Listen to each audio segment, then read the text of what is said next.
Okay, welcome everyone. This is Tansen Fairmont, founder of Brilliance in Commerce, and House of Freedom Trust Director Randall will be joining us today. We have a very special event unfolding here, which will give more information on the science and the art of pure common law, sovereign, international natural law trusts from House of Freedom.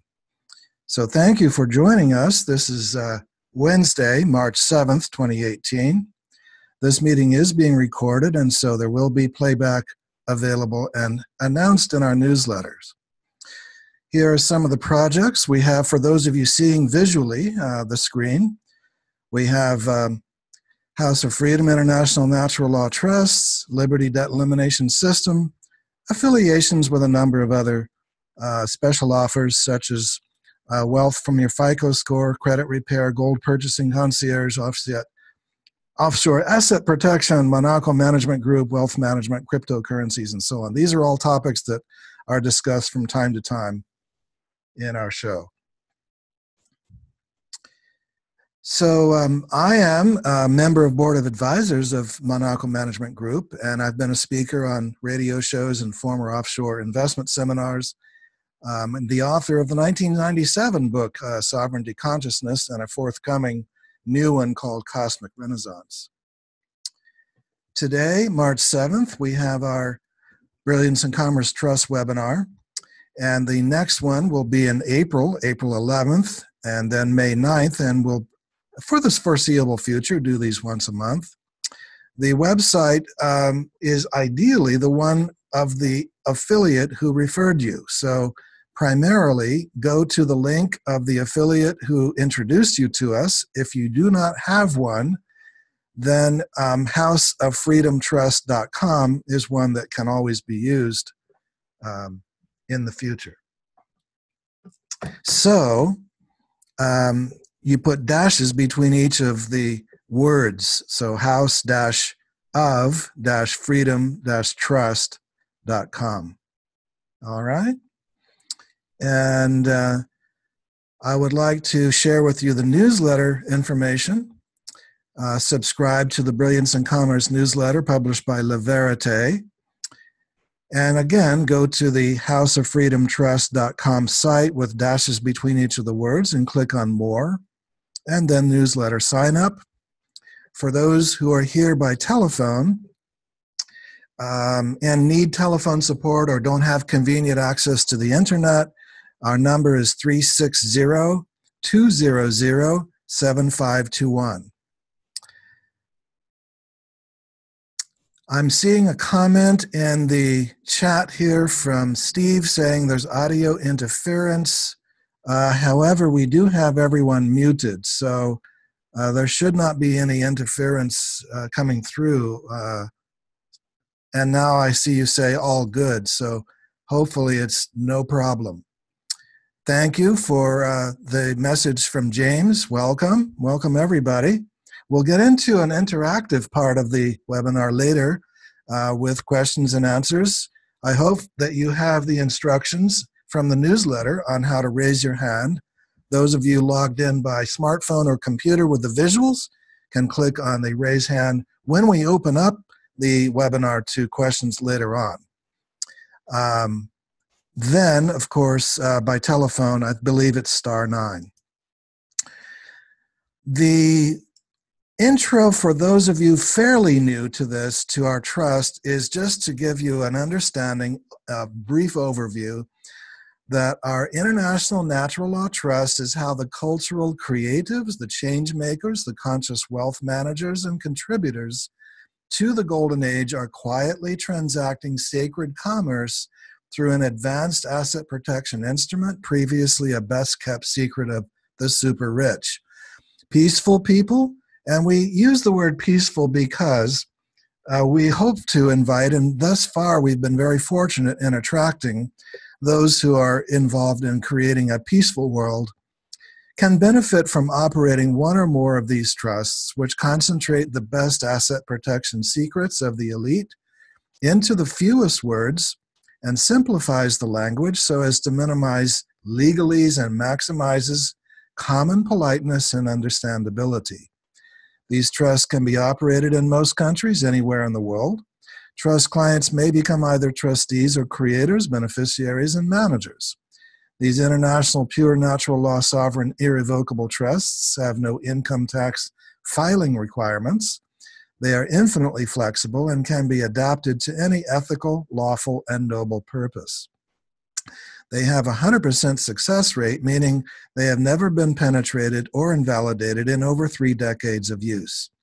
This has been the trust of choice for those preparing for the global currency reset as the best vehicle for holding wealth and for preparing one's estate for generations to come. Heirs can be endowed with successorship seamlessly with no time delay, no probate, and no death taxes. Thousands of fortunate clients are quietly happy with these trusts. Very good. I would like to introduce you to Randall Hillner, our extraordinaire trust writer and speaker today. He's the director of the Trust Department at Brilliance and Commerce, founder of House of Freedom Trusts, founder of White Light Unlimited, trustee of One People's Public Trust, and creator of the International Natural Law Trusts. So at this point, I am going to turn you over to Randall and ask you, Randall, would you be so kind, please, as to first let me make you co-host here, and then I'm going to unmute you.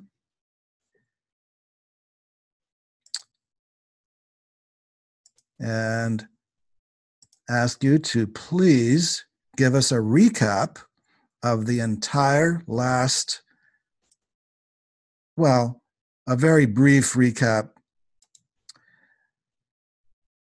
I suppose I'm going to stop the share here, and then we'll see you.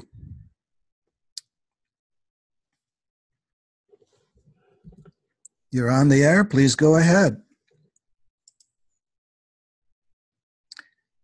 However, you may not be let me make sure you are, yep, you're unmuted. Okay.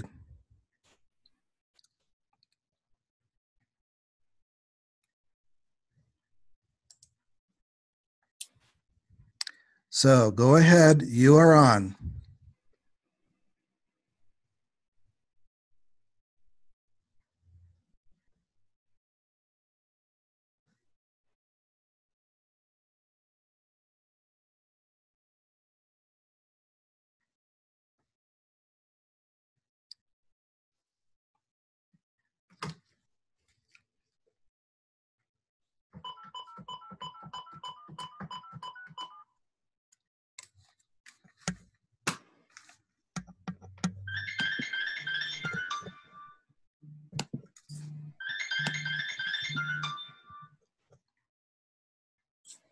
Hello.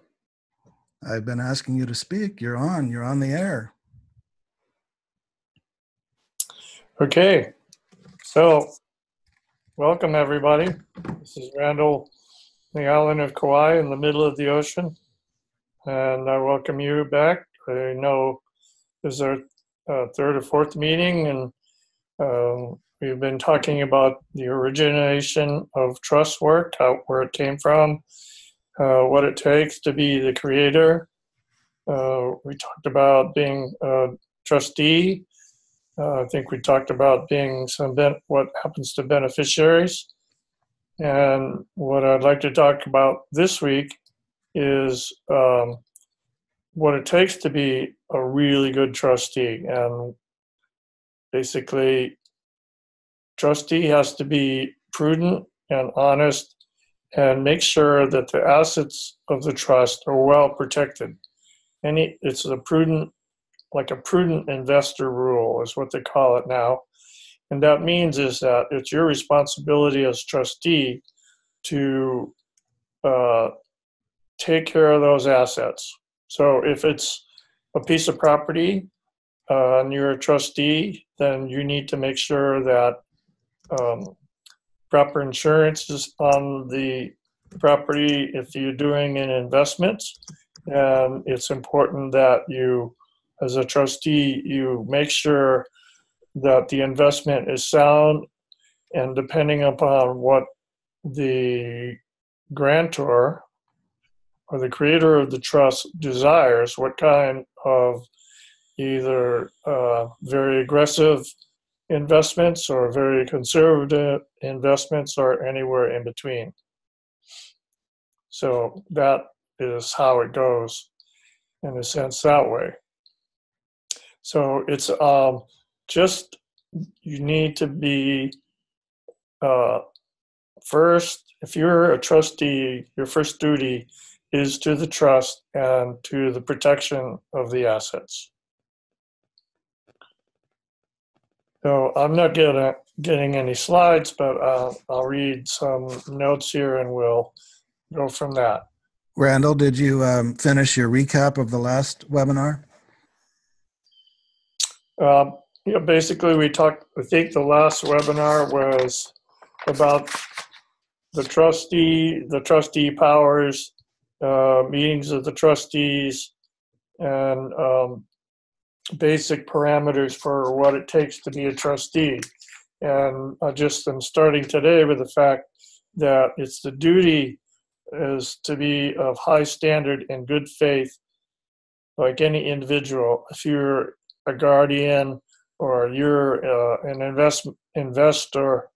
investment portfolio manager, you have to have high regard and good faith operating for the assets of that trust. That's the holistic aspect of trusteeship. In the beginning days, a trustee did it basically as a service to, in particular, to the knights that were going off to war. And nowadays, trustees can be paid a fee according to how much work they do for the trust. And I don't have any slides. You're not showing any slides to me. Well, as soon as you're ready, we can start them. Well, I'm ready. Okay. We'll do that. Just a moment.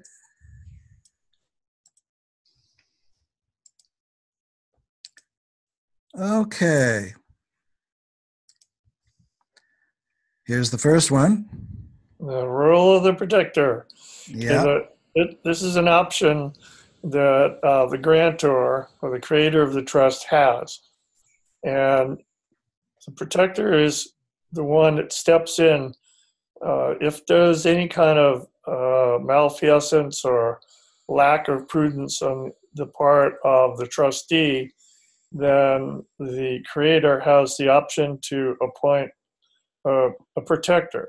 Now, that protector can't be related to the creator or the trustees or the beneficiaries. So it's got to be, he or she has to be totally unrelated to all of those people. But that gives him a range in which he can act as a third party that doesn't have any investment in the trust at all. It would be like having a police force that would be there for your protection. That's what the protector does. And that can be appointed, the protector can be appointed right away, or it can come at any time. In other words, if you feel really confident with your trustees and everything goes right, then it's really an option.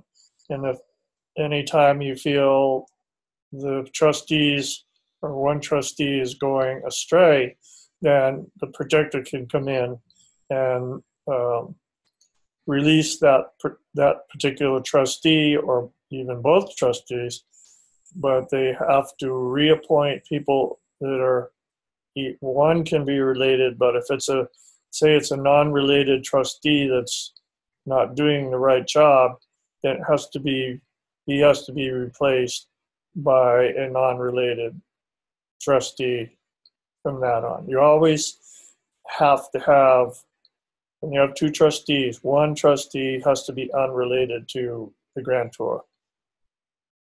Both trustees can be non-related, but if you have one of your family members, then the other one has to be non-related. So just make sure your protector fits all those categories. That can be done at any time. Okay, next.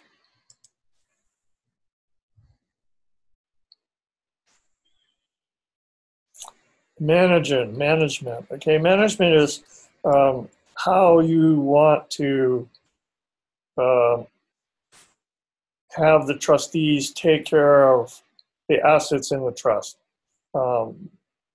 Again, if it's in real estate, the trustees, the trustees are not always money managers. So the trustees would go out and hire a money manager, hire him as a manager. Let's say there's a farm being done, then you would hire people to run the farm. Same with your investment portfolio. You would have him be a manager, manager for that particular role as the one that manages that portfolio. So it's just like any corporate environment.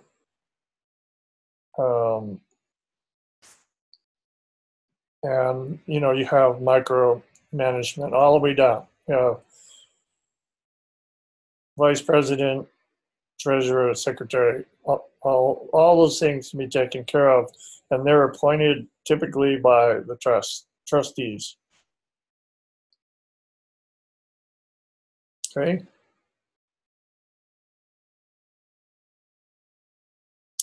Operating expenses. Okay, this is where it's really important to keep very good track record of what goes on with trust expenses. So obviously, if you need to pay some management fees, that's expected. If you pay some fees to the bank, but just make sure that it's all written down. And it's like keeping a book.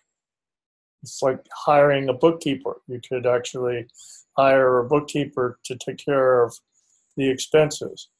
Or when you write, say you write your own checks, then you need to note what they're for, and the important thing is not to commingle funds. In other words, the trustee can't use the trust expenses or the trust account to buy his own personal goods. What he has to do is both have to be it has to be unanimous decision. Trustee cuts himself a check to himself, and then he uses that to pay for his own personal expenses. But any ordinary and necessary operating expenses can come out of the trust, and you just have to be a good accountant. You can hire an accountant. You can hire a tax consultant if you need it. So a lot of people they may have an LLC, and the trust is an owner or a partner with any other existing LLCs or any other companies. Then the accountant would have the expertise to make sure that everything's in order. Next.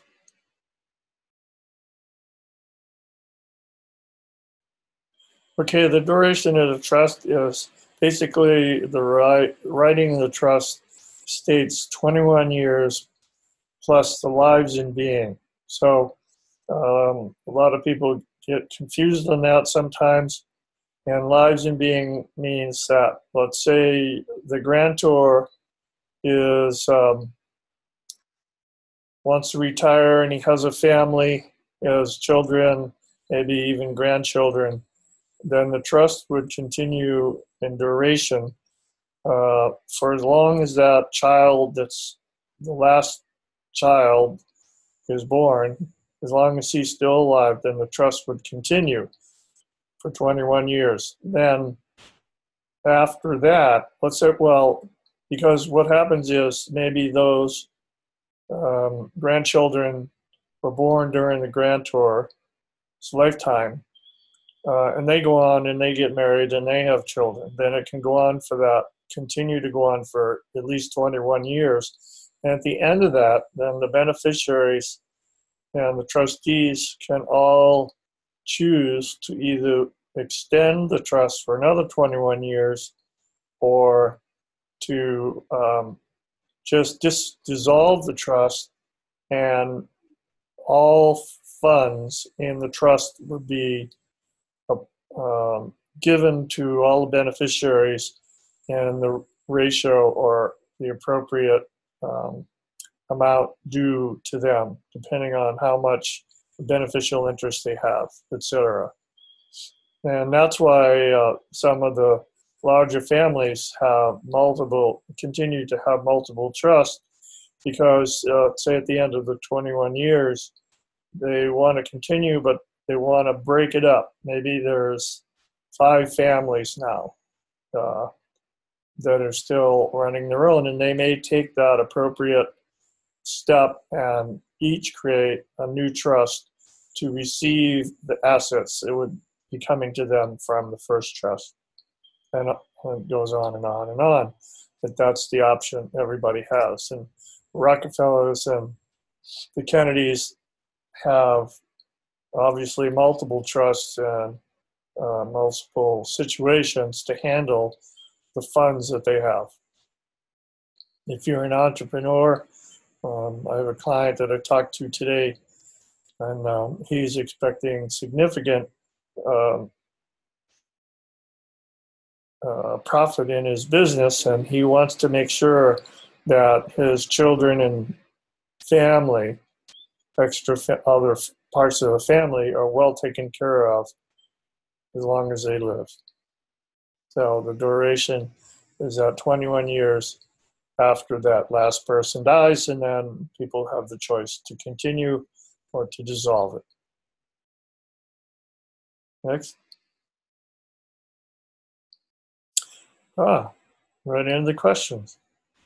May I just start with, get the question started with my own question. Why 21 years? It's just the typical law book version that I've run across consistently. You could make it 25 years, but my mentor said 21 years is what most law books will dictate, talk to you about.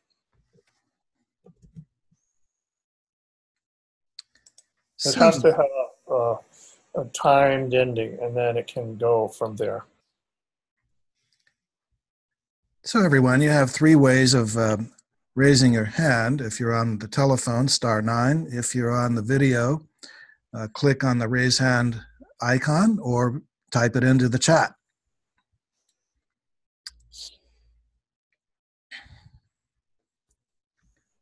And while we're waiting for questions to come in, okay, here's one. PA, you are unmuted and you're on the air. Hello. I have a question. I have put together, or I had someone put together a trust. I'm very new to this. Now I'm thinking that I don't want to continue with this trust. Nothing has happened with it. It has not been populated. It simply has myself and someone else as a trustee. And is there a way to dissolve a trust once you have created it? Sure. If there's been no activity, then the trustees and the beneficiaries can just decide to dissolve the trust. Okay, I mean, I haven't even informed the beneficiaries that they are the beneficiaries. Okay. If nothing's been done, then I would just have you and the trustees just dissolve that particular trust. And are you looking By another one, or you just want to well, dissolve? I'd like to dissolve that one and perhaps use this method, instead. Okay. Is that a statutory trust? No, it does say it's a constitutional common law trust. I think the intention was good, but I'm not comfortable with the way it's set up. And a pure private, non-statutory, unincorporated contractual business trust organization. There's a few people out there throughout this process that have been setting up their own trusts as protectors and grantors. And now that I'm starting to get a little deeper into it, I'm not sure I want to be involved in those particular instruments. So that's why I'm just asking you these questions. What legal status is what's the standing if nothing has happened, if no one else has been informed about it? There's one other person besides the grantor who would know about these things that I'm doing. And I mean, I know they're supposed to be confidential, so I'm not releasing any further information. But it seems to me, and especially if an EIN has been applied for, that there is a track record for this as a business entity. So I just wanted to know what legal ramifications would happen if I drafted a minute with the other two people involved, the grantor and the other trustee, and simply draft a minute and dissolve the trust. Is that the way to go about it? Yes. You and the trustee would create a minute, say it's no longer, we never used it. The trust was never used, has no assets in it. Nothing was done with it. And it's been decided by the trustees and the grantor to dissolve the trust. That's what you would do at any time. Let's say at the end of 21 years, or any time in between, if there's really no interest in continuing the trust, the trustees just create a minute or an amendment and say there's no activity, and we have decided to just dissolve the trust. And if there's anything in the trust or nothing, if there's nothing in the trust, nothing has to be paid out anywhere. If there is any asset in the trust, then it would be paid out on a pro rata basis to any beneficiary. Okay. And actually, I have two of these type of trusts. One of them says it's active for 200 years, and the other one is 99 years. They arbitrarily just wrote that into the trust. So I'm just curious. It's just an arbitrary number, and as long as the two trustees, the grantor, agree, then it's an amendment or a minute that says there's no further interest in continuing this trust, so we hereby dissolve it. Okay, very good. Okay. Nobody has to be notified because it is a private contract. And the EIN number is strictly for banking purposes. There's no need to contact the IRS. Doesn't really matter. So it's a private contract. You dissolve it, and it's put away, and you can burn it or store it. Okay. Okay. Very good. Thank you so much. I really appreciate it. You're welcome. Thank you, PA. Randall, is there a explanation for the reason for not making a trust go into perpetuity? It just can't be done. It's one of the major laws for trust. So it has to have a time frame. It can be renewed, but it does have to have a limited time frame. And that's why we say lives in being plus 21 years. And why is that? What makes it a sham if it goes into perpetuity? it will be in discord with any trust laws. So if anything, the courts would all take you to task if anything was going on with the trust and it ever went to court of equity. It would just be dissolved. The court would disallow it. In other words, they would consider it invalid because... Well, just because that's one of the laws on a restatement, when they rewrite the law books or rewrite the code called the Uniform Trust Code, they specifically say that it wouldn't be a trust if it's in perpetuity. Perpetuity is something for like a 501c3 or a 508 church or something like that, but a trust has to have a limited time period. Okay. All right. Next, we have area code 260.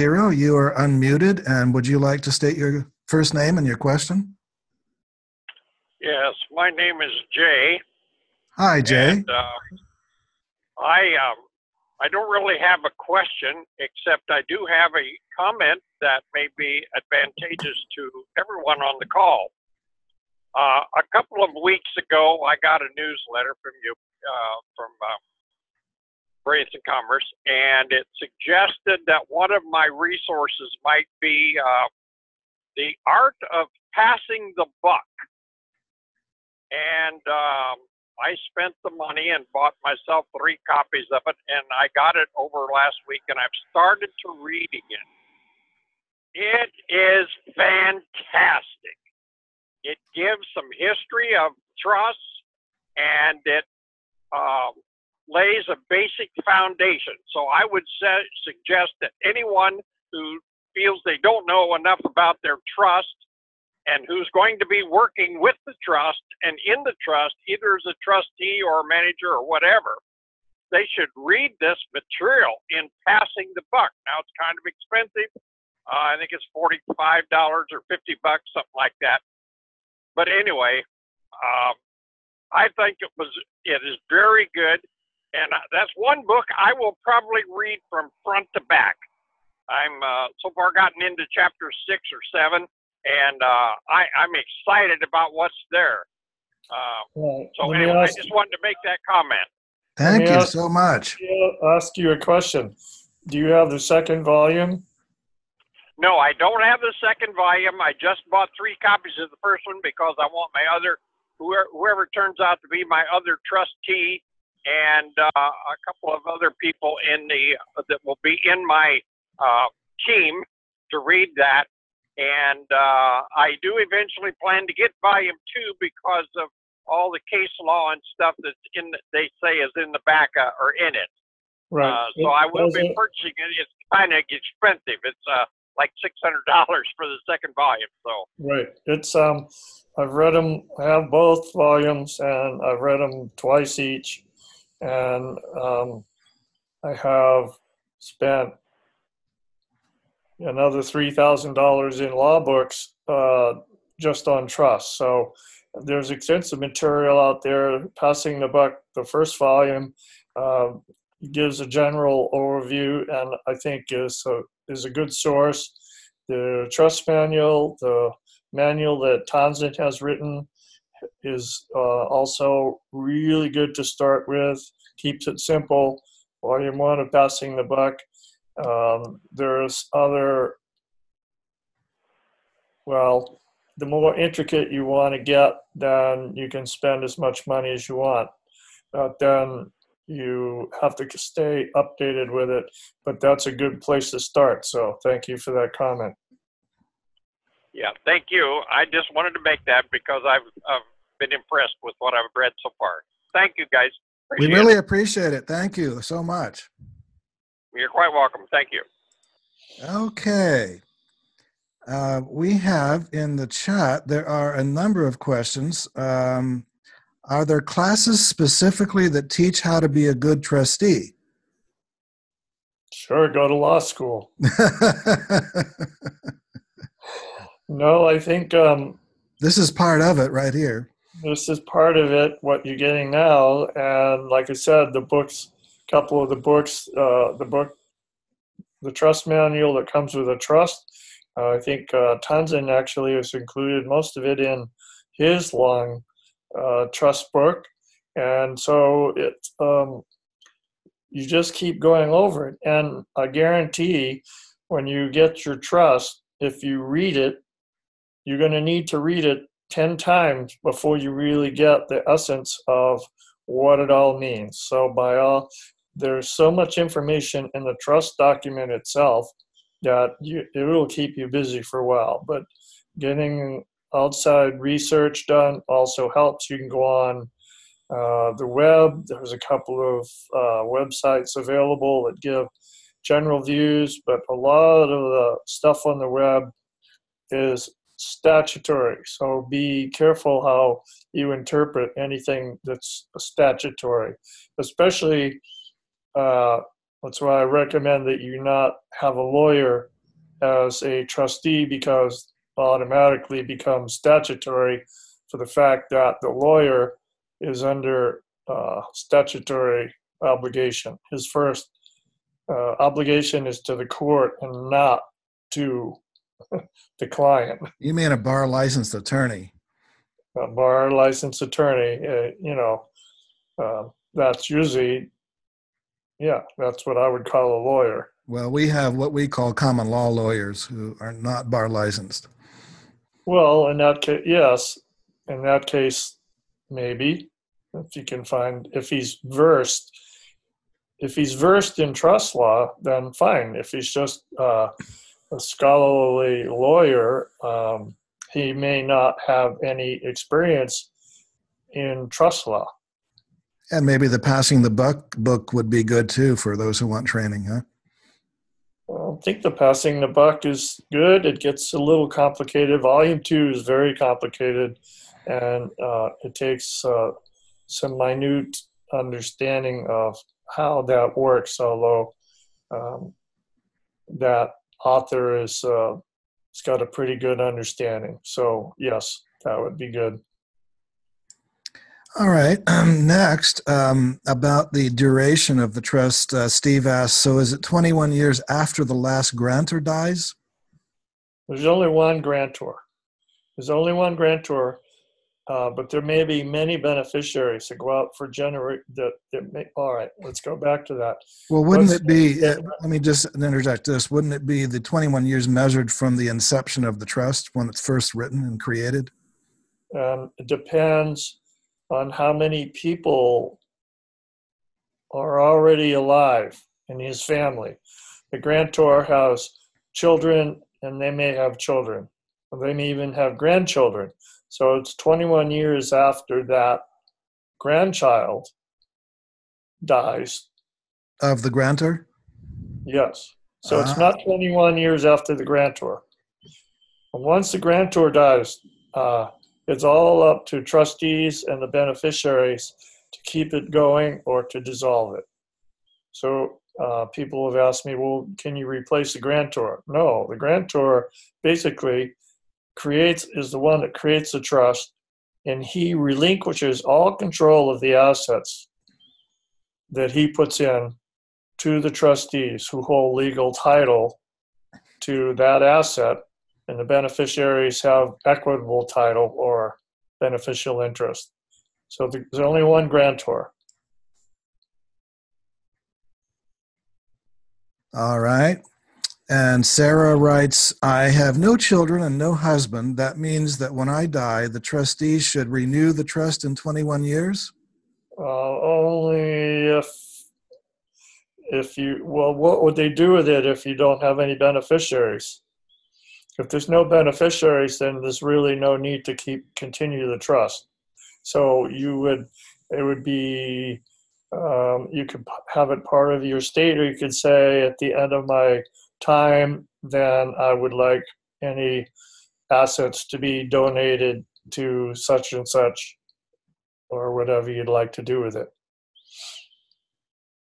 And she continues, and the process of renewal is to just make a minute order stating it has been renewed and no authorities are involved in that process, correct? That's correct. You are the authority. Me or the trustees? The people involved in the trust. Yes. Right. Yeah. No, it's a private contract. We have an unalienable right to contract. So it's you as a grantor or a trustee, trustees, and then beneficiaries. Rita writes, please repeat the title of that book he recommended. That's Passing the Buck by the Charles Arthur Organization. And Rita, if you're not already subscribed to the Brilliance in Commerce newsletter, do so. And I'll make sure to occasionally repeat the information about where to go to get that book. And we've put it, we haven't really posted it on our website. Do you remember the website of where the Passing the Book series is available, Randall? It's a Charles Arthur website. Oh, there it is right here on my screen. Passingthebuck.com. I would also highly recommend going there and subscribing to their newsletter. It comes out every couple of months, and it's about maybe 5 or 6 pages. There's always a tidbit or 2 or maybe 3, sometimes 4. Sometimes I've read them and I've underlined it 4 times. So their newsletter is well worth it too. I believe it's only $80 a year. So, and you get it on your email. You subscribe to it, and then you can either print it out or you can just keep it on your computer. I print it out. I have them all stacked in a binder, and I go through them whenever I need to look for a certain item that I know is in there somewhere. Next question, Edward writes, you mentioned 508C. What is your opinion on them? 508 is just a nonprofit church, but it takes it's not my forte, and it's a statutory. No, the 508 is a church, and it's not like a 501c3 is a statutory church or organization. A 508 is non-statutory, but it needs to be set up properly. I guess by asking your opinion, he's maybe asking how do you think it compares to the trust that we usually use? It's a whole different scenario. It's a whole different ballgame. Apples and oranges. You don't, unless you're really actively running a church or a nonprofit process, you don't need it.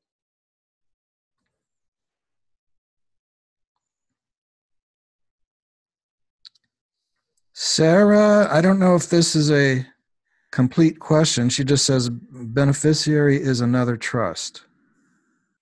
It could be. Yeah. Can do that. And SK writes beneficiary can be other family members. Absolutely. And which has a humanitarian mission. This is back to the trust. Yeah, you could. The trust can give away any amount of money that it wants to anybody or any project. The website of the book website that SK has put us in the chat is www.passingbucks.com. So that's where the newsletter and the Passing the Buck book is available. Right, and I think I wrote a bibliography, and do you have that on your website, or have we included it somewhere? We should put it on the website, and it has been sent in newsletters, but we'll send it again. Or at least post it somewhere, bibliography on your site, whatever you want to do. Right. But it's Passing the Buck is in it. I have probably have 5 or 6 different sources of information on how to get more data. You know, a good place to put it would be at the end of the manual that you wrote, maybe right at the end of that for trust clients for further. Trust manual. That's a great idea. Yeah. I'll have that. Have your secretaries do that. Well, but I would also have it for people to see what they're in for as part of when they go and look on your webpage and start this process, that there's a tremendous amount of information out there. And I'll have it on my trust manual, and it will be it'll be readily available between the two of us. Okay, next question. Myra writes, at what point do you recommend establishing a bank account for the trust, especially in light of the upcoming GCR?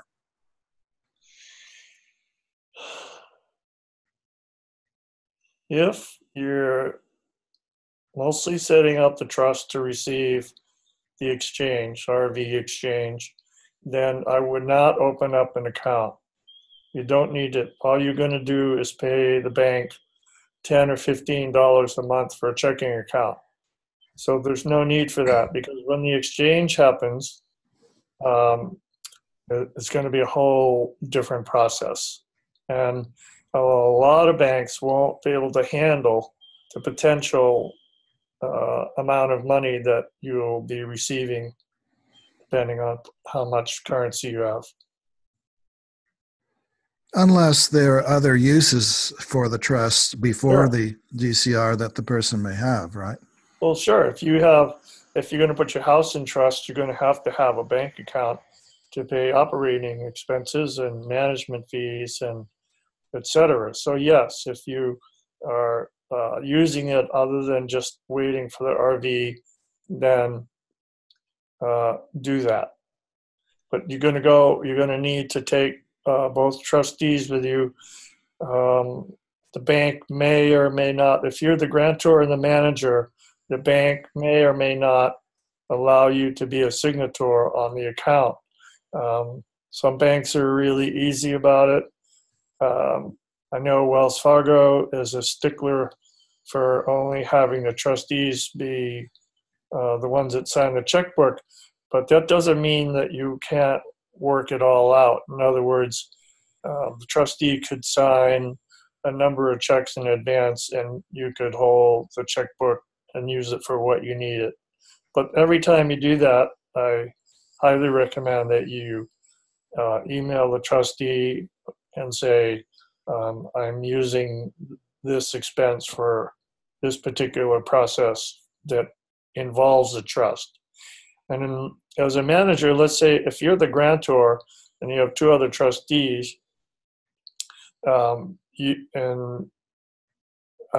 can pay, the trustees can pay you as manager to take care of your personal affairs. In other words, rather than get a beneficial interest, you get beneficial interest at the end of the year.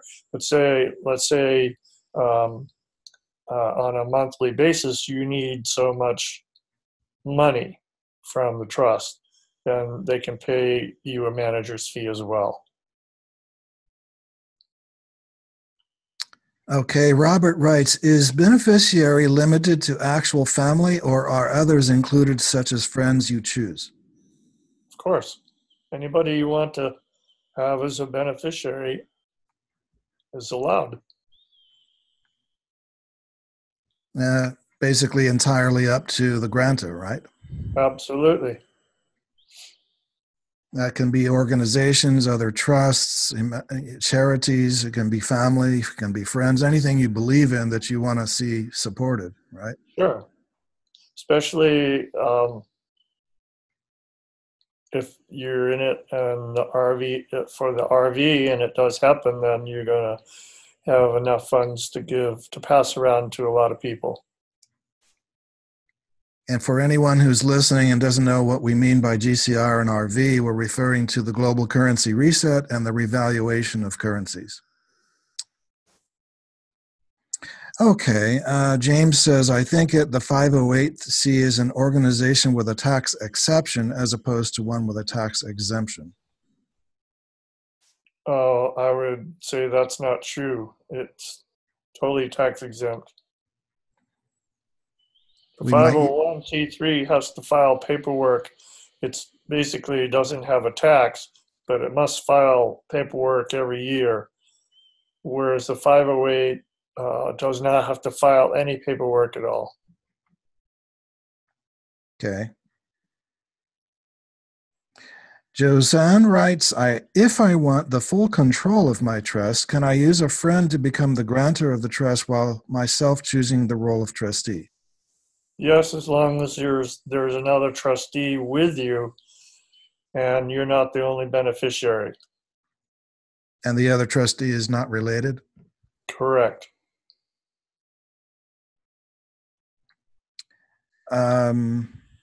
Joel writes, will there be a recording? I'm not sure what you mean. You mean a recording of the trust on the public record? If that's your question, then Randall, you could address that. No, you're not going to record anything with anybody. All you're going to do, and when you get your trust document, you also get an attachment that allows you to go in a form. It's all written out, and you just go online and get the EIN number, and it takes about 10 minutes. Now, if there's a transfer of real estate into the trust, some may want to post that on the county recorder or something, yeah? They have to, yes. In order to transfer title or anything like that, that would have to go to the county recording office. What is the absolute rock bottom minimum information that must go at the county recorder as to the name of the trust, as to the entity that the house went to? Would it just be the name, perhaps? Would the EIN need to be included? Yes, yes. So the name of the EIN? I don't know. I've never done that, but I would imagine they're going to want an EIN number. I don't know. It depends on your county, but the trustee will have to do the signing on the changing of title. But it may not be necessary to even tell the county recorder that it is a trust. It may just be the business name, the name of the trust without saying it's a trust, right? It could be. I don't know. It depends on the county, what the laws for that county are. Okay, but otherwise the trust doesn't get recorded anywhere, the existence of it. No. Yeah. And even the IRS, when you get the EIN, you don't give them much information about it. They don't know. Well, they knew who the responsible party is. When you file online, one of the spaces is for the name of the trust and current address, the trustee, and then the responsible party, which would be the grantor, and the grantor would supply their EIN number, and then it goes on whether you're going to have employees or not, and that's about it. The instructions are really clear about how to set it up, but that's all there is, and you're just filing for an EIN number so that the banks are, well, I'm not going to talk about that collusion that exists out there. Banks won't allow you to open up an account without a number, whether it's personal or a trust. Well, everyone, I must let those of you know who have not already acquired a House of Freedom Trust that Randall has put together a very, very excellent instructions, several pages of instructions on exactly, precisely how to apply for the EIN, what boxes to check, what to say, what not to say. So really, all the IRS knows is that it's an irrevocable trust. Yes. And that word irrevocable is applicable both to statutory and non-statutory trust. So there's no indication anywhere that it's common law, that it's pure, that it's any of that. No, it's just an irrevocable trust. And that's all that's needed. It's very simple. And that's all the record keeping there is, except for you and the trustees need to keep minutes and amendments and adjustments and anything that you do. Any actions taken need to be recorded, and it goes from there. Pam writes, do you handle international trusts indentured in places such as Belize? And we will first say that this trust already is international, and that's why we put the word international in the name of it.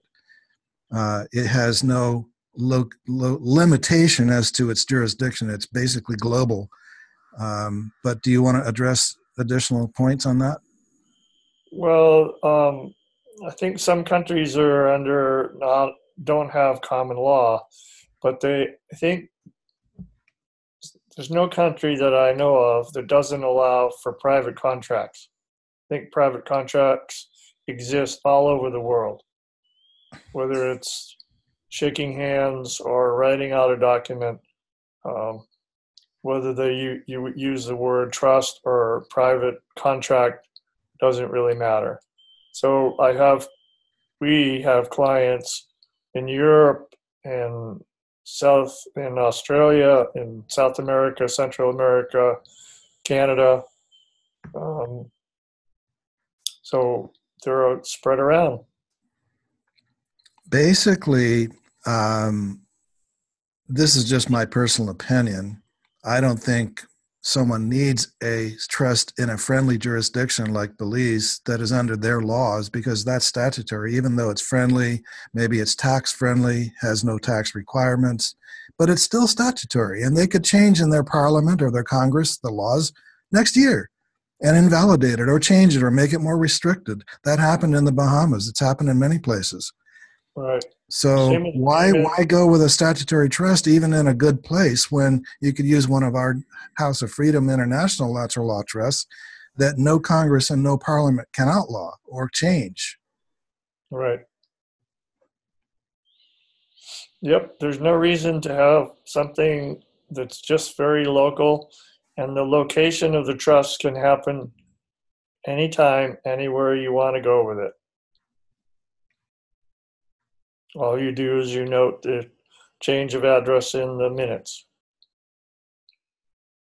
If you go to live somewhere else out of the US, then you take it with you, and you'll have an EIN number for it. And the country you go to might, depends on the bank again, they might want a different number or they might not care. It depends on where you're going. I don't know international law that well.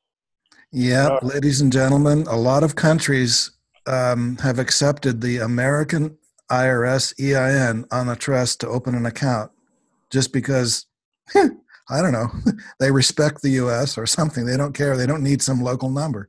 It depends on the country and depends on the bank, like Randall said. Right. Oh, and I have a client that been addressing. She has one of our trusts, and I thought for sure she lived in France. She invited us, Marissa and myself, over there, and she said, "Yeah, we have." She has her trust going over there, and then she said, "No, where do you live in France? We're thinking about coming and maybe visiting." And she said, "Oh no, I've moved to Britain." So she just moved across the channel and went to Britain, but so it must work over there as well. She said they were under Napoleonic law in France. I said, "Aren't you under civil law?" And she said, "No, Napoleonic law." So it may be a little different over there, but she didn't have any problem with it. Okay, a gentleman named Mel says, please give me your opinion of SSM, self-supporting ministry. I wouldn't know anything about it. That would be it. That would be like doing a 508. If you're an ordained minister, my wife is an ordained minister, and she could create a 508 church herself if she wanted, because she does all kinds of esoteric things, and she became a minister, and so she can do that. She can lay hands on people without having the government come down on her. But basically, a minister can do the same thing under one of these trusts as well, yes? Sure. If you're a minister, then you have that ability to do that. Okay, David writes, can you pledge income from the Social Security number job to the EIN number trust without commingling?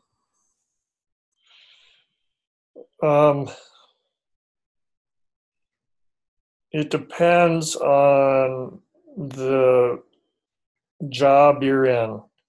If you're in an employee situation, then you can't do that. You have to take it yourself and then put what's left into the trust.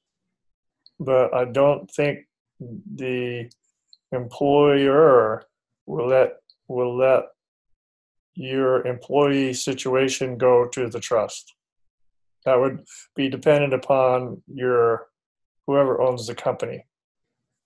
Yeah, usually larger companies will not do it. Now, if it's a small little firm with only 5 employees and the boss knows you well, he might be willing. Right. Yeah, he would cut a check to the trust with its EIN number, but then you wouldn't have any Social Security insurance or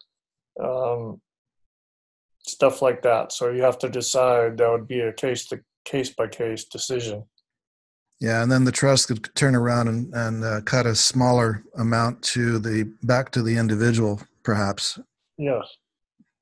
And Okay. that's why it's good if you're going to run a business, if you have your own business, that you have the trust be the one to cut you a check, and then your amount of income can be minimal.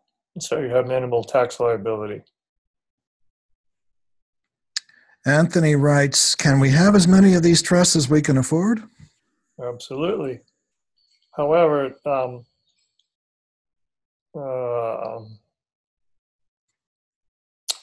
I would have to talk to that person first, or to see how he wants to do it. Usually when you create second and third trust, well, you could do it yourself. If you do it yourself, it depends on why would you, okay, so a question goes back to you, why would you need more than one at this point in time? Ask the Rockefellers, who were rumored to have had 7,000 of them in the early 90s. Well, that's a different situation. And that's probably because they broke it up. They broke such a large amount of funds that they started to create new trusts. And they had, how many beneficiaries did the Rockefellers have? Probably 1,000. Same with the Kennedys. Just kept branching out. And that's why you keep on creating new trusts. But I think for a single person, yes, you can have as many as you want. But I would ask, how much money do you have, and why don't you use that money? Sure, we'd love it if you bought 5 trusts, but I would suggest that you save part of that as an investment portfolio as well. This question is addressed to me. Many times you say a document may be available for free from the link of whoever referred me, but I really do not remember how I came to get the email. Maybe an anonymous person wanted to lead me here. How can I get your link to use to access the free documents? So for those who do not have a referring affiliate, all you do is simply go to brillianceincommerce.com. Brilliance, BRILLIANCEIN, commerce is COMMERCE.com, and go to the trust section. Or if you want to go directly to the trust section, use houseoffreedomtrust.com, which has dashes between each of the words. That goes directly to the trust section, and then there's the free download there of the ebook. And on Amazon, it is for sale. So you can buy the same ebook on Amazon. I think that's what you're referring to, but to get it for free. And I honor our affiliates. I love our affiliates. I'm very grateful to them. That's why I usually refer people, if you have a referring affiliate, please honor that person and use their link. But if you don't have one or lost it or, then just use our generic website. And Sarah says, I was trying to say that the Natural Law Trust, which is set up as a mother trust, has a humanitarian mission as its purpose, and the beneficiary that has been set up for that mother trust is another trust that also has a humanitarian mission. So that's why I would not want the trustees to dissolve the trust after I die. There are no children or other people as a beneficiary, and I would want the mother trust to continue until there is no money left in it to serve the planet. Sure, absolutely. Or you could have the trustees could just have all of that funds that are in the trust be put right into a number of one or more humanitarian projects, and then the trust could dissolve on its own. Or you could save it and trustee, there may be some new humanitarian project that the trustees want to fund, but if you dictate it, it's going to be in your directives to the trustees upon my demise that this is how I want the ending to go. It's kind of like a will, but it doesn't have to go through probate. Right. That's what this trust will do for you and your estate, is it will never have to go through probate or suffer a death tax. They tax you going in and they tax you going out. This question says from Peter, where can I get condensed information about the GCR? Do you help people prepare to benefit for those events? Randall, Sarah publishes a newsletter about that. Would you like me to refer that question to her? Sure. Sarah, if you don't mind, I'd like to unmute you, and would you like to give this person some information on your newsletter? If you are there, Sarah, you are unmuted. I'm here. You want me to unmute? You are already unmuted. At least you were. Okay. Am I there? Yes, you're on the air. And so Peter wants to know where can he get more information on the GCR and how to prepare for that. I have a no-charge newsletter that has been educating people since 2006 related to all of this. I could put maybe an email address here that they could email me to, or? Yeah, we only have around 60 participants on the line. I don't think that everyone's going to write to you, so you won't be overloaded. Yeah. I'll put that in the chat. I'll just say for the newsletter. And what I would say is it's a private, no-charge newsletter, but a person needs to be referred to be on it. And you could just say to the, from the Brilliance in Commerce Natural Law Trust webinar. And I would accept that. Thank you very much. And everyone, Sarah writes a very professional newsletter, very professional, very responsible, very well researched, no nonsense, none of these false prediction dates like it's going to happen next Tuesday and then it not happening, So I just have to compliment you, Sarah, on the quality of what you've been putting out. Thank you. That's very kind of you. You want to mute me again? If you're done, okay. Yes, thank you. Thank you. Okay. I see a question here. It says, I want to start an independent publishing company. I want to put a book I'm writing in the trust. Would the company do better operating as a business trust and I turn over the rights of the book? I would have you suggest you create a trust, and it would, excuse me, it would be your publishing company and the publishing company and the trust would own the rights to the book, or you can own the rights to the book and have the publishing company and the trust be doing the work.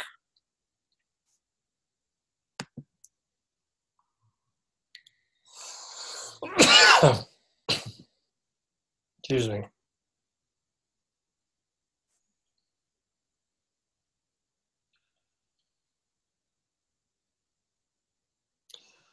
Anyone else?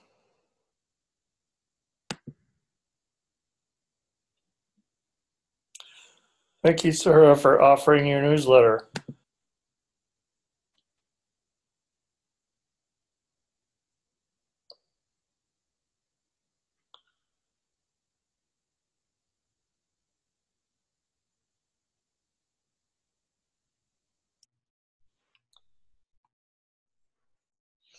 Okay, anybody else? PA? Did you get this question? You don't need to have a trust for each property you might own? Pam asked this question. Depends on the value of each property. But again, yes, if the property has any value, if you have any, if it's all under lien from the bank, then I wouldn't worry too much about it. But if you do have a fair amount of equity in each home, then I would definitely suggest 2 trusts, and each house or piece of property would go into its own trust.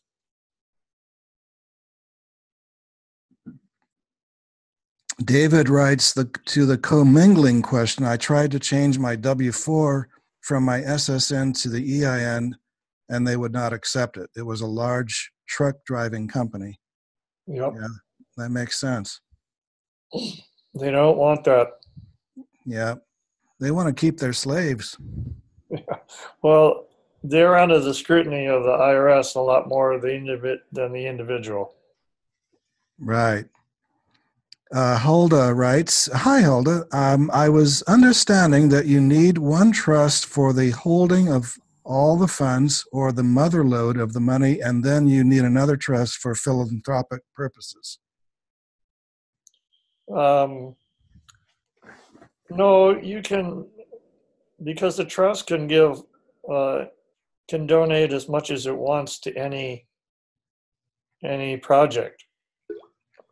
So you could, but you just donate to the project. You hold the funds in one trust, and there's no need to put the humanitarian projects in another trust, especially if there are other people involved. I think that thinking comes from lesser quality, weaker trusts out there that need multiple layers in order for the protection to be increased. Would you think, Randall, that we don't have so much need for that layering because these trusts are already rock solid and bulletproof? Well, as I said a couple of weeks ago, that a trust can be sued and it can sue. So they're bulletproof in the sense of they're not going to break down under pressure. But if let's take the instance of 2 pieces of property. We just talked about it. So I suggested, yes, if there's equity in each house, then I would suggest each one goes into its own trust. Because if they're in one trust, and let's say somebody falls down on one property and sues the owner of that house, then if that other trust is owned by the same person, if the other property is held by the same person, then they would try to attach both properties. So that's where the 2 trusts would be very viable. Thank you. That's a good answer. Arian writes, I want to start an independent publishing company. I want to put a book I'm writing in a trust. Would the company do better operating as a business trust and I turn over rights to the book to the trust? Well, the trust can do any business that any person can do. So that's the reason I don't call it a business trust anymore. because it has the right to do what any other natural person can do. So it's a matter of choice. You could have the trust own the publishing company, and then you work for the publishing company, the company's in the trust, and all the profit would go into the trust, and then you would be paid a commensurate value, and then the trust could retain the profits, more profit.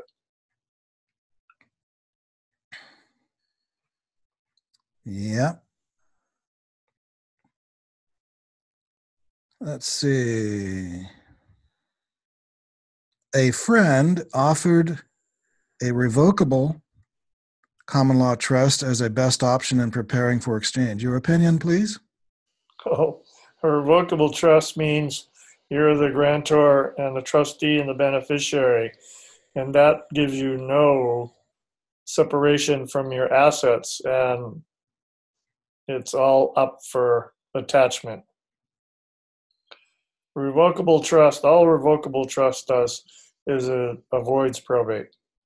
There's no asset protection. There's no separation between in a revocable trust. Usually they have like AB revocable trust, the husband and wife. So if the husband dies, then the wife takes over the assets of the trust and vice versa. But it doesn't really give any separation, so it's not bulletproof. Yes, Mel, for your benefit, I'll review something that we discussed in a previous webinar. I took this trust into Chase Bank back in 2013 to open an account, and they refused to open it. And their reason was because the settlor did not have signatory power over the entire trust. And that means our trust is irrevocable. It means the settlor signs off and has no further revoking power, or he cannot revoke the transfer of assets back to himself.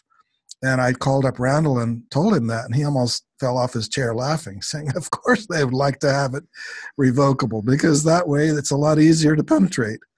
Right. You got to shop around sometimes for a bank that will work with your trust. Yep. And the ones that says yes turned out to be the best ones. Sure.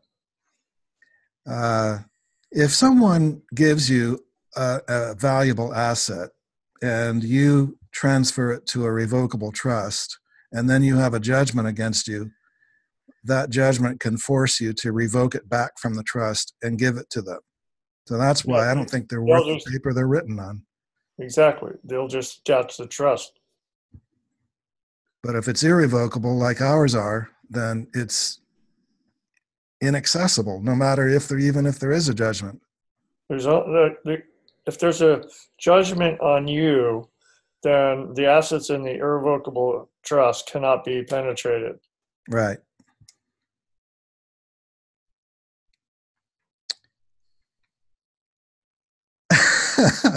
Lisa says, what do we do if our trustees are duds?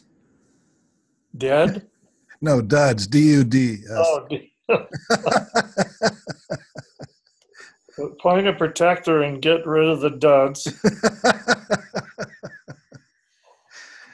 And hire some lively cats. Yeah. James says he has to leave early, but he wants to thank us. He says, thank you, Tonson and Randall, for the seminar, and Sarah for the newsletter. Have a blessed day. Thank you, James. That's really appreciated. Thank you very much. David writes, so can I put my SSN income into the trust without commingling? I think that's similar to the question we already answered. You can't do it. No. No, you're... Again, are you talking about the fact that you work at a job? I guess that would be what he's referring to when he mentions the SS income. Unless, perhaps he creates a special contract with the trust whereby he's performing some services and the job he's working at is willing to pay the trust under some sort of service agreement or something. Yes. If he can get the company that he works for to have a mini contract with him, and they agree, then yes, that's very doable. I would think that you would have to change it from an employee relationship to an independent contractor relationship. Yes. Right. You do the same work for the same pay, but with different paperwork. Most big companies don't like to do that. Right. I mean, if the company does contract work, then you could easily approach them and say, I would like to do my work on a contractual basis versus a salary. But if you're on an assembly line, they're probably not going to let you do that. Right. This one says from Margaret, if I transfer, say, 5 units of beneficial interest to a beneficiary, can I change my mind later and transfer, say, 2 or 3 of those units back to myself? Yes. The trustees would do this, of course. Yes. Okay. But I would caution you to make sure in the beginning that that's how much you want to give away to that person versus trying to take it back. It's like trying to take a lollipop away from a 5-year-old. This person says, how about if you're already retired? How can you handle the SSN income? I'm assuming you're talking about a retirement income from a company or from just Social Security. Good question. So that's what I would ask back. And is it Social Security? Well, I'll say that, I became power of attorney for my mother. She's in her 90s. And so I handle her affairs, and her Social Security income gets deposited into the trust account at the bank. However, it's still payable to her. Yes, it's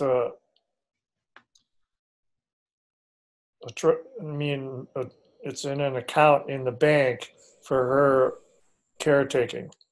Yeah, it's a family trust, and it's probably revocable. It's probably revocable. No, no. It's one of our irrevocable trusts. Okay. And the Social Security Administration, as you may know, back in 2013 made it mandatory to give them wire instructions. They would no longer send checks for Social Security. Right. And so I gave them the trust wire instructions, and they've been using it. There it is. So you slipped one through the slot. Now, what about a self-directed IRA or 401k, something like that? It depends on how it's set up and who's handling it. I think had a client that wanted to do that. She had the trust already, and then she wanted to know if she could put her 401 in it. And I said, you're going to have to go to the people that are controlling your 401 and see if they would do that. And I didn't hear back from her, so I don't know what the outcome was. PA, did you have another question? I see your hand is up. Yes, thank you so much. I wanted to know a couple of things. Unfortunately, I live in a remote area, and I have to listen to this on my phone. So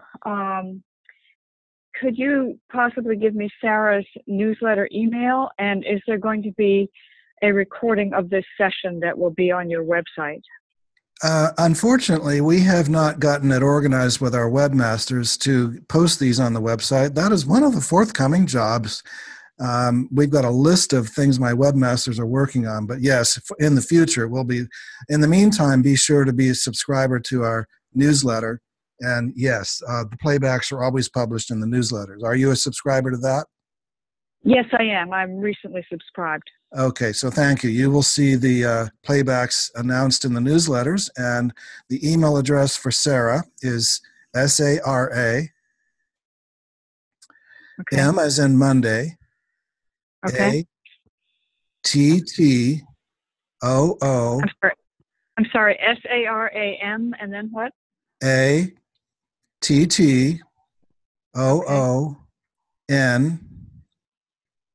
at gmail.com. Okay. That last letter is an M or an N? It's an N as in Nancy. Okay. Thank you so very much. You're welcome. And let's see, someone else wrote about a good source of global currency reset information, mentioning the Global Genius Trust. I'm just looking for that. Apparently, there's an email address there, PA. It's Dan, D-A-N, at ggtrust.com, as in global genius. So Dan at ggtrust.com. Apparently, they have good RV GCR information. Okay, great. Thank you very much. You're welcome. Thank you. Okay. Randall, any further final comments? Oh, here's another question. From Mark, how crucial is it to place our pre-RV currencies into the trust before the exchange process begins versus allowing the bank to or redemption exchange center to place our post-exchange monies into a temporary trust and then transferring the assets into the natural law trust? That's a very good question, and I always say do it now because it goes in at current value, and so it's a non-taxable event. And so when you go to the exchange, then it's the trust that owns it, and there's no transfer fee or there's no big all of a sudden clump of money going into the trust. The trust is the one that's going to do the exchange, not you. Yes, that's my opinion as well. And it is, now Randall does provide a exchange of currency document to the trust, and it's recommended to get that notarized before the RV. Yes, you want to have it dated and notarized so that it is placed in the trust before the RV happens. Mm-hmm. There's two documents in the trust that need to be notarized. One is your amendment example for the currency, and the other one is the trust certification. With those two notarized, then anybody looking at it, any bank would know that the trustees are who they say they are and that the currency is owned by the trust.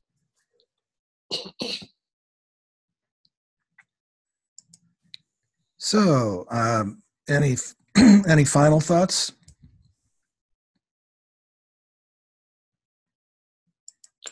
I have none. I'm just questions are easier for me to continue with and maybe expand on typical topics or atypical topics. So please feel free to connect with Tanzan or start to get the trust process happening, and then you'll have access to me from there. Lisa writes, but if an exchanging bank has refused to open a bank account for the common law trust, how can we exchange with them? I don't think the exchange center is going to be very different than a bank. And I guarantee when the exchange happens and you're now a red carpet client, that the banks will welcome you right through their doors. You'll have a priority preference. Yeah, if they won't accept an account for the trust and they realize you're getting a large amount of money, I'd probably walk down the street and go somewhere else. Yeah, I don't think you'll have a problem. I think they'll take you straight up to the 13th floor. The lucky floor. Yes. Everyone, I'll just leave you with the Aesop's fable of the wind and the sun. The fable goes, as you may know, that there is this argument going on between the wind and the sun about who is stronger and who is more powerful.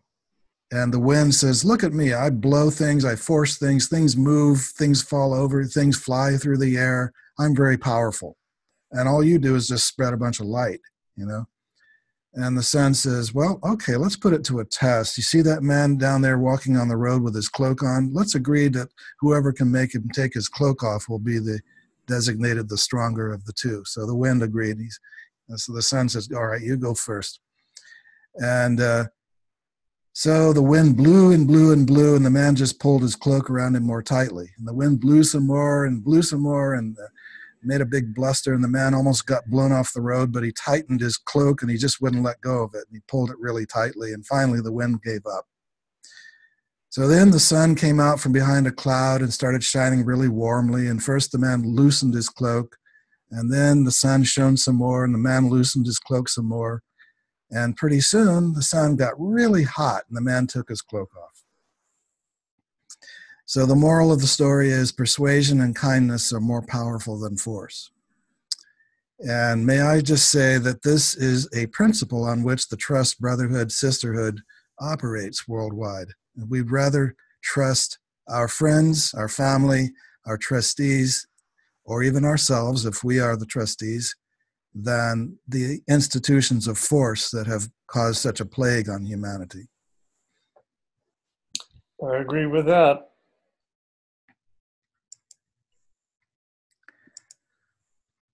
Randall, thank you so very kindly. We really appreciate it. Your knowledge is great. We're getting a lot of wonderful comments. I haven't even mentioned all of them. You can see them in the chat. A lot of people saying it was great stuff. Thank you, another outstanding service of humanity. Hip, hip, hooray, and so on. So thank you, everyone, for your wonderful cooperation and compliments and participation. And Thank you we're all going for listening, and thank you for the great questions. Yes, absolutely.